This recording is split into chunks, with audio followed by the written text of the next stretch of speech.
Scammers, they have come up with countless ways to catch you off guard and steal your money. And one scam is very popular today on Valentine's Day. On your side's Gary Harper caught up with a woman who is turning the tables on people behind these so-called romance scams. You may be involved in the romance scam right now and not even know it until it's too late. In fact, in 2022, more than $1.3 billion was lost in the romance scam. However, the woman you're about to meet says she is switching things up a little bit by duping the scammers. I think I'm on my fourth death threat now. Might be five. Becky Holmes has been duping romance scammers for a while. She spent countless hours chatting with them online and often posting her conversations on social media.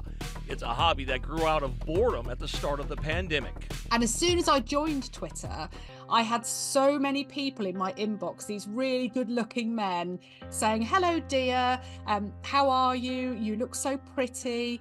At first, Becky blocked the scammers, but then she decided to have some fun when the scammers started posing as celebrities to get her attention. One actually pretended to be Mick Jagger and told her, "You remember I had heart surgery some years ago. It's affecting me now. I need your help and support." Becky replied, "Oh dear, that's awful. Do you need a new heart? I have several here. They only need 12 hours to defrost." But the fake Mick Jagger told her he just really needed the money. And not only him, I've had Brad Pitt, Liam Neeson, Jason Statham.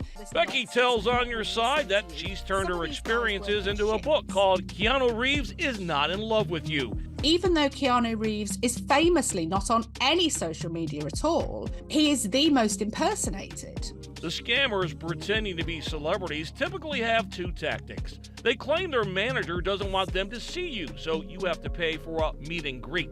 Or they want you to contribute to a bogus charity.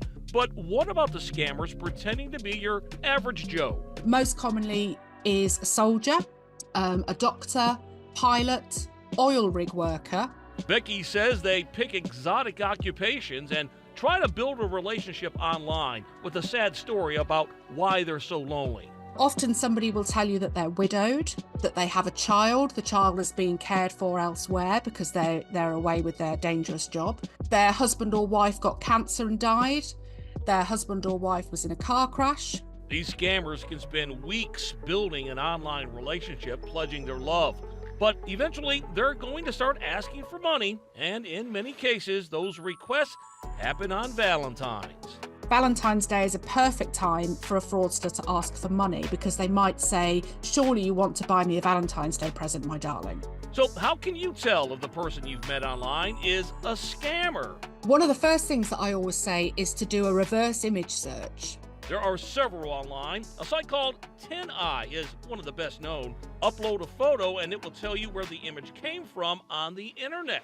If somebody messages you and, there's this sort of really handsome guy or really beautiful woman, these fraudsters, they use other people's images and that will tell you straight away whether you are speaking to the person who they are claiming to be. And if you realize you've been scammed, don't be hard on yourself.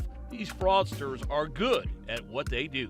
At the end of the day, all of us, we're human beings. We want to find love. Even the hardest of us would like to find love at some point.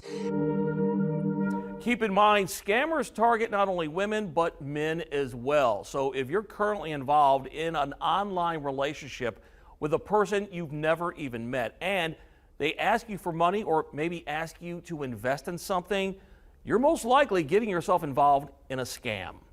I'm Gary Harper, On Your Side.